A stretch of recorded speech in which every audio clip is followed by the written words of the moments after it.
देवी चित्रलेखा और संत रामपाल जी महाराज के बीच में आज हम लेकर आए हैं आपके सामने आध्यात्मिक ज्ञान चर्चा। ज्ञान चर्चा कुछ प्रश्नों पर आधारित होगी।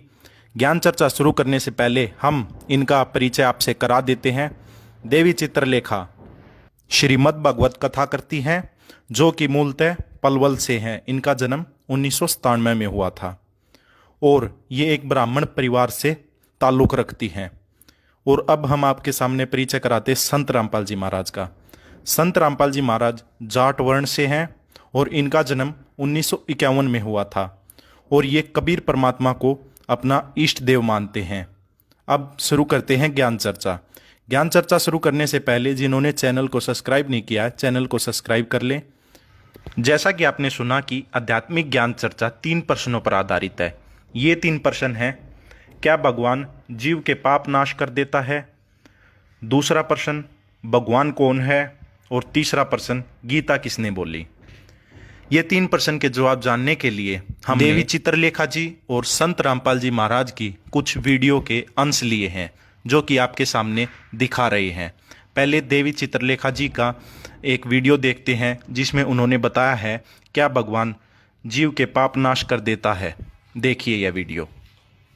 कर्म को कोई टाल नहीं सकता है।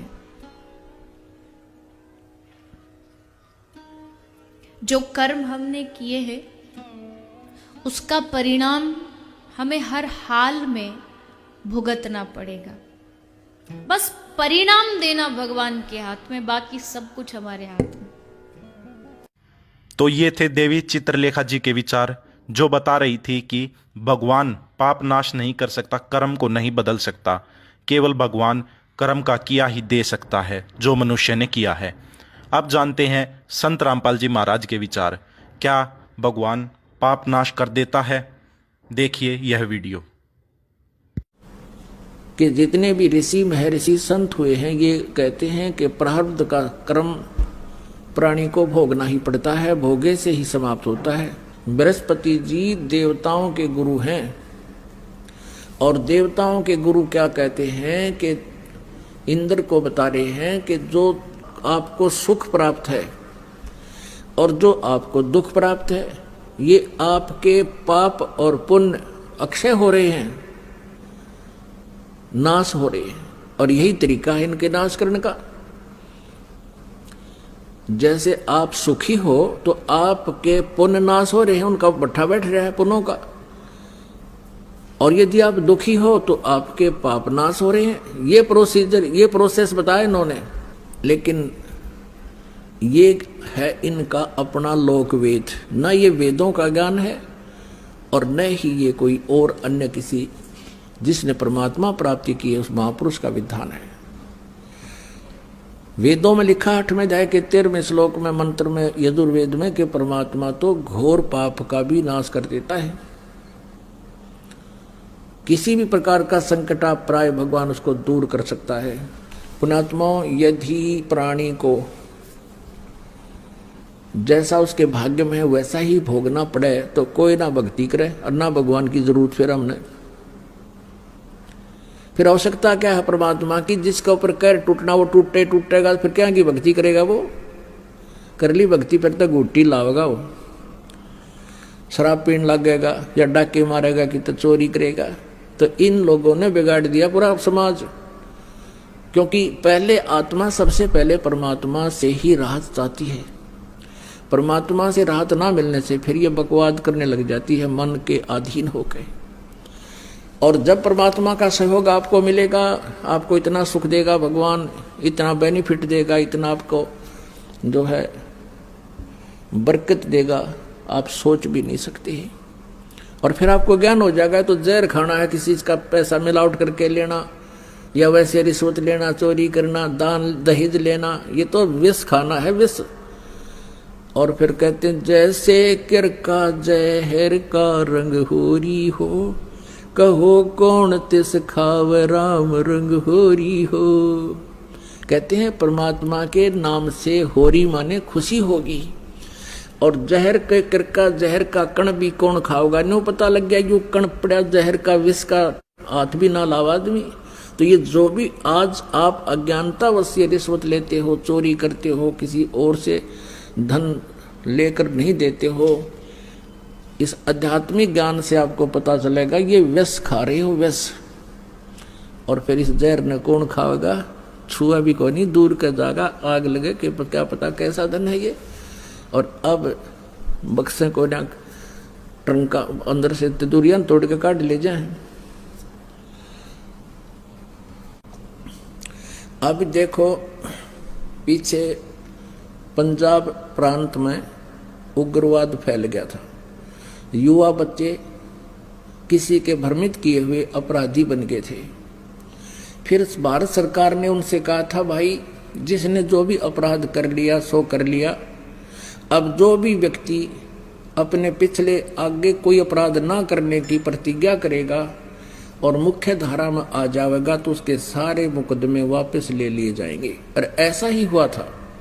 और उसके बाद देखो कैसी शांति होगी। तो इसकी किसी आधार से भी थ्योरी ठीक नहीं। ये कहता है कि यदि कोई राजा अपराधी का अपराध क्षमा कर दे तो कोई नहीं डरे, दूने पाप करेंगे। देखो आध्यात्मिक मार्ग ऐसा ही है। अनजानपने में जिससे जो गलतियां होगी वो उन बच्चों जैसी थी जो उग्रवाद में शामिल हो गए थे अनजानपने में, और फिर उनको उसका पता लग गया कि तो गलत काम हो गया, वो मुख्य धारा में आ गए, फिर शांति होगी, वो फिर सभ्य समाज में आ गए और सभ्य बन गए। इसी प्रकार हम सभी अज्ञानतावश जो भी पाप कर लिया, किसी ने मांस खा लिया, चोरी कर ली, जारी कर दी, कोई और गलतियां होगी, वो अज्ञानता से और किसी के कुसंग से होगी। अब हम फिर मुख्य धारा में आ जाएंगे, भगवान हमारे सारे मुकदमे वापस ले लेगा।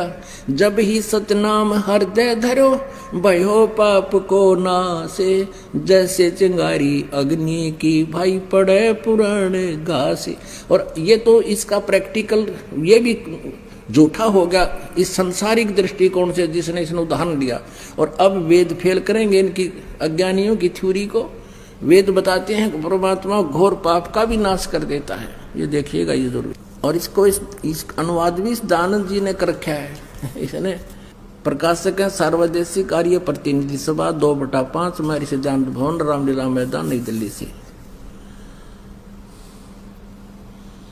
मुद्रक ये Prince offset printers 1510 Pataudi house Daryaganj नई दिल्ली से।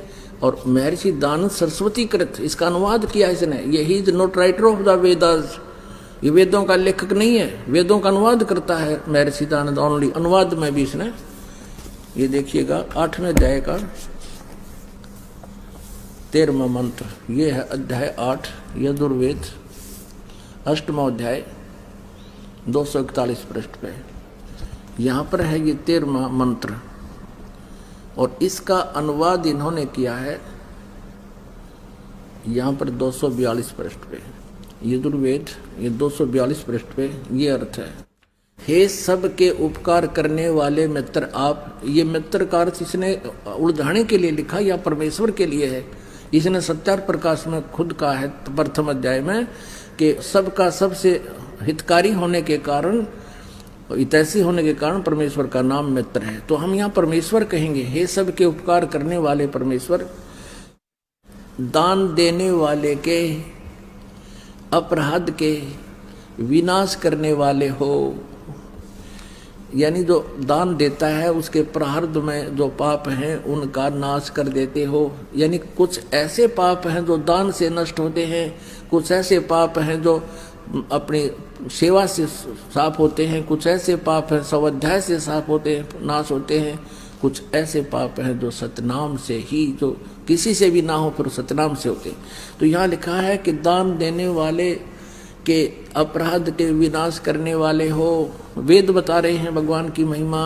साधारण मनुष्यों के किए हुए अपराध, एनस्य मन अपराध के विनाश करने वाले हो, अक्षमा करने वाले हो। और पिता के किए हुए विरोधाचरण के अच्छे प्रकार हरने वाले हो, नाश करने वाले हो। क्योंकि एवज न माने नाश करना, और आत्म करते से अपने किए हुए एनस्य माने पाप के अवदन माने दूर करने वाले हो, नाश करने वाले हो। अवदन माने विनाश करने वाले हो। एनस्य अधर्म के यानी घोर पाप के नाश करने हारे हो। और हो जानता हुआ मैं कुछ भी अधर्म आचरण किया करता हूँ वा करूँ। ओह, वे तो कहते पहले जो कर चुके और अब कर रहा हूँ और आगे भी जो करूँगा, अनजानपने में तो जो कुछ भी किया करता हूँ करूँ, उस सब का एनस माने पाप का, दुष्ट आचरण नहीं, एनस से हम ही सब कुछ पढ़ सकते हैं, इसको भी पढ़ सकते हैं संस्कृत को, क्योंकि नागरी लिपि है। एनस से माने पाप है, तो कहते हैं उस सर्व से माने सब, एनस से माने पाप के, अवैधनम माने नाश करने वाले आप हैं। परमात्मा कहा करते थे, गुरु बिन वेद पढ़े जो प्राणी, समझे न सार रहे अज्ञानी। अपने आत्माओं, ना तो व्यास जी को ज्ञान, ना ब्रह्मा जी को ज्ञान वेदों का, नहीं तो ये भाषा कैसे कहता। जो शुक्राचार्य जी कह रहे हैं कि मैंने ब्रह्मा जी से सुना था कि कोई भी पाप कर्म का नाश, प्रारब्ध का नाश नहीं कर सकता, जो दुख है वो भोगना पड़ेगा। और ना बृहस्पति जी को ज्ञान। ये थे संत रामपाल जी महाराज के विचार, जिन्होंने वेदों से प्रमाण के साथ बताया कि भगवान साधक के पाप नाश कर सकता है, साधक के कर्म बदल सकता है। अब हम अपने दूसरे प्रश्न पर आते हैं और जानते हैं देवी चित्रलेखा जी से कि भगवान कौन है। किसी ने सच कहा है, हमारे जो गुरु होते हैं वो बताते हैं, माला जप करो, इतने नाम जप करो, इतना हरे कृष्णा जाप करो। हर नाम भगवान का हमें तारता नहीं है, लेकिन नाम जपते जपते जपते जपते जपते कभी कोई ऐसा दिन आता है जब एक कृष्ण हमारे दिल से निकलता है, और वो एक दिल से निकला हुआ कृष्ण नाम ही हमें भगवान तक पहुंचा देता है। बस देरी है तो एक उस कृष्ण नाम को दिल से निकलने की। जिस दिन वो निकल गया, उस दिन भगवान हमारे सामने होंगे। ये थे देवी चित्रलेखा जी के विचार, जिन्होंने बताया कि श्री कृष्ण ही भगवान हैं, वो ही सर्वेश्वर हैं, पूजनीय हैं, उन्हीं का जाप करना चाहिए। अब जानते हैं संत रामपाल जी महाराज के विचार कि कौन भगवान है। श्रीमद् भगवत गीता, गीता प्रेस गोरखपुर से प्रकाशित है। जयदाल गोविंद का इसके अनुवादक है। ये देखो, अब गीता अध्याय नंबर 8 का और श्लोक नंबर हम 8 से शुरू करेंगे। परमं पुरुषम दिव्यम अभ्यास योग युक्तेन चेतसा न अन्य गामिना। परमं पुरुषम दिव्यम, उस दिव्य परम पुरुष यानी परम अक्षर ब्रह्म को याति पार्थ अनुचिंतन, उसके सिमरण से उसको प्राप्त होते हैं। इनका अनुवाद भी बहुत कुछ ठीक है। 8वें अध्याय का 8वां श्लोक, हे पार्थ, यह नियम है परमेश्वर के, गीता ज्ञानदाता से अन्य है वो, अध्ययन नहीं, अभ्यास योग युक्तेन, यानी जो मंत्र वो तत्वदर्शी संत देगा 3 नाम का, ओम तत् सत। ओम तो सीधा ही सरपुरुष ब्रह्म का है, तत् और सत ये सांकेतिक है। ओम और तत् मिलकर ये 2 अक्षर का सतनाम बनता है। वो तत् सांकेतिक है, जो आपको प्राप्त है उनको खूब पता है। और सतयु आदि नाम है, ये अलग मंत्र है। जो सार नाम प्राप्त है उन पुण्यात्माओं को खूब ज्ञान है। तो यहाँ ये स्पष्ट कह रहा है कि उस मंत्र के अभ्यास से, ये योग न ध्यान का इसमें मतलब है नहीं, ये तो हठ योग को ध्यान मानते नहीं। इसका संस्कृत मूल पाठ क्या कह रहा है देखिए, अभ्यास योग युक्तेन, ध्यान नहीं, अभ्यास यानी उस नाम के सुमरण की युक्ति से, उससे लगन से, दूसरी ओर न जाने वाले मन से, यानी किसी और भक्ति में फिर कति ढान नहीं जावे, केवल वही भक्ति करे निश्चित से। अनुचिंतन, निरंतर चिंतन करता हुआ परम दिव्यम पुरुषम याति है। परम पुरुष, परम दिव्य पुरुष यानी उस परम दिव्य परमेश्वर को प्राप्त होता है। गीता ज्ञान दाता से अन्य है, वो परम अक्षर ब्रह्म और वो सच्चिदानंद घन ब्रह्म जिसका 3 मंत्र का जाप है, उसको प्राप्ति कर, उसकी शरण में जाने को गीता ज्ञान दाता कह रहा है। अब आगे देखो, 8वें अध्याय का 9वां श्लोक हम फिर पढ़ेंगे। 8वां तो पढ़ लिया, 9वें फिर इसमें परमात्मा का नाम भी लिखा है, लेकिन ये विषय अलग हो जाएगा, अब यहाँ कर लेंगे।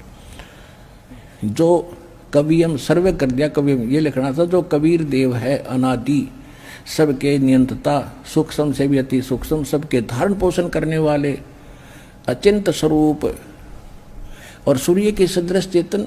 अब देखो, हे निराकार बताओ भगवान ने, और इसमें लिखा हो तो सूर्य जैसा है, सूर्य का निराकार है, तो ऐसे परमात्मा सौ प्रकाशित तो उसका शरीर सूर्य के सदृश नित्य चेतन प्रकाश, अविद्या से अति परे, सच्चिदानंद घन परमेश्वर का जो श्रवण करता है। 9वां हो लिया, 10वां पढ़ेंगे। वह भक्ति युक्त पुरुष, यानी उस परमात्मा की भक्ति करने वाला, योग बल से, यानी भक्ति की साधना के बल से, उसकी शक्ति से भ्रकुटी में के मध्यम में प्राणों को अच्छी प्रकार स्थापित करके फिर निश्चल मन से श्रवण करता हुआ उस तम या उस अज्ञान अंधकार में छुपे हुए उस परमात्मा के दिव्यम परमम पुरुषम, परम अक्षर ब्रह्म को, उस देव परम पुरुष को गीता ज्ञान दाता से अन्य को ही प्राप्त होता है। आ गया समझ में? है। अब ये किसके शरण में जाने को कह रहा गीता ज्ञान दाता? कि उस परम अक्षर ब्रह्म की शरण में जा। और वो परम अक्षर ब्रह्म कौन है?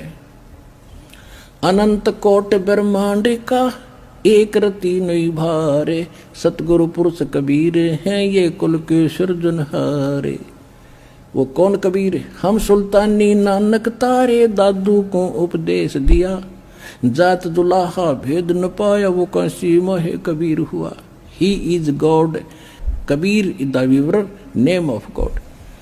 वो कबीर दुलाहा है उस परमात्मा का नाम। ये थे संत रामपाल जी महाराज के विचार कि भगवान कौन है।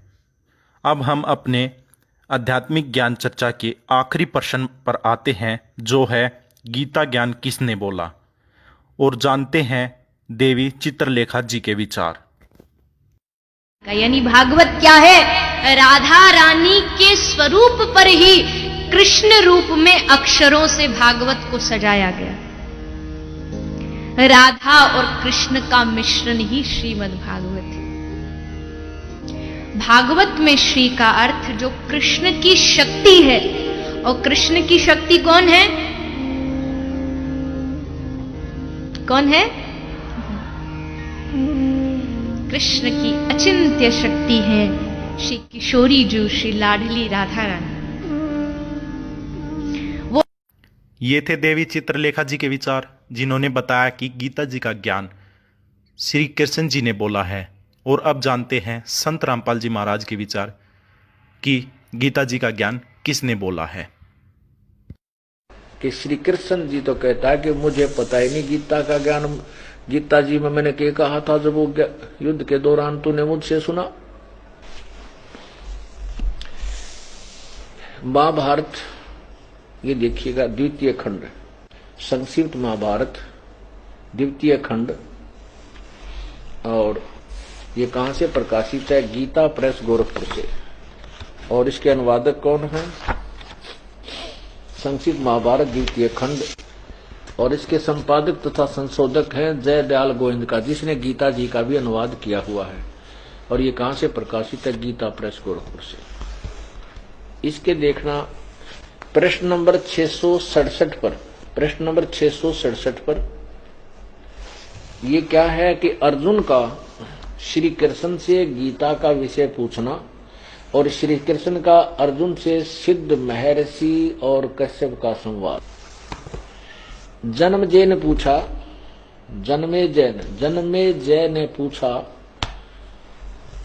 ब्राह्मण शत्रुओं का नाश हो जाने के बाद जब महात्मा श्री कृष्ण और अर्जुन सभा में बैठकर वार्तालाप कर रहे थे, उसमें उनमें क्या क्या बातचीत हुई? वैशंपायन जी ने कहा,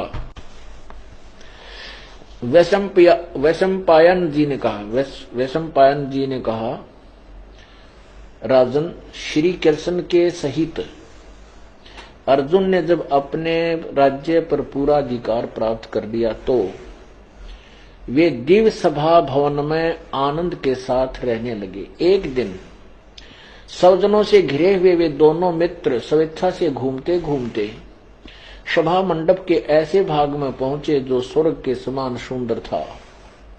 पांडुनंदन अर्जुन श्री कृष्ण के साथ रहकर बहुत प्रसन्न थे। उन्होंने एक बार उस रमणीय सभा की ओर दृष्टि डालकर भगवान से यह वचन कहा, देवकी नंदन, जब युद्ध का अवसर उपस्थित था उस समय मुझे आपके माध्यम का ज्ञान और ईश्वरीय स्वरूप का दर्शन हुआ था, किंतु केशव, आपने स्नेहवश पहले मुझे जो ज्ञान का उपदेश किया था वह सब इस समय बुद्धि के दोष से भूल गया है। इन विषयों को सुनने के लिए बारंबार मेरे मन में उत्कंठा होती है। इधर आप जल्दी ही द्वारका जाने वाले हैं, अतः पुनः वह सब विषय मुझे सुना दीजिए। वैशंपायन जी कहते हैं, अर्जुन के ऐसा कहने पर वक्ताओं में श्रेष्ठ महातेजस्वी भगवान श्री कृष्ण ने उन्हें गले से लगाकर इस प्रकार उत्तर दिया। श्री कृष्ण बोले, अर्जुन, उसमें मैंने तुम्हें अत्यंत गोपनीय विषय का श्रवण कराया था। अपने स्वरूप भूत धर्म सनातन पुरुषोत्तम तत्व का परिचय दिया था और नित्य लोकों का भी वर्णन किया था, किंतु तुमने जो अपनी नासमझी के कारण उस उपदेश को याद नहीं रखा, यह जानकर मुझे बड़ा खेद हुआ है। उन बातों को अब पूरा पूरा स्मरण होना संभव नहीं जान पड़ता। पांडुनंदन, निश्चय ही तुम बड़े श्रद्धाहीन हो, तुम्हारी बुद्धि अच्छी नहीं जान पड़ती। अब मेरे लिए उस उपदेश को ज्यों का त्यों दोहराना कठिन है, क्योंकि उस समय योग युक्त होकर मैंने परमात्म तत्व का वर्णन किया था। आज का समाज पढ़ा लिखा है और यह स्वयं निर्णय कर सकता है कौन सत्य है और कौन असत्य है। आज का आध्यात्मिक ज्ञान का निर्णय मैं आप पर छोड़ता हूं कि आप सत्य का पता लगाएं। हमारा काम इतना था, हमने दोनों के विचार आपके सामने रखे। अब यह कार्य आपका है कि आप स्वयं निर्णय लें कि कौन आपके मानव जीवन के साथ खेल रहा है और कौन आपको सत्य ज्ञान प्रदान कर रहा है। धन्यवाद।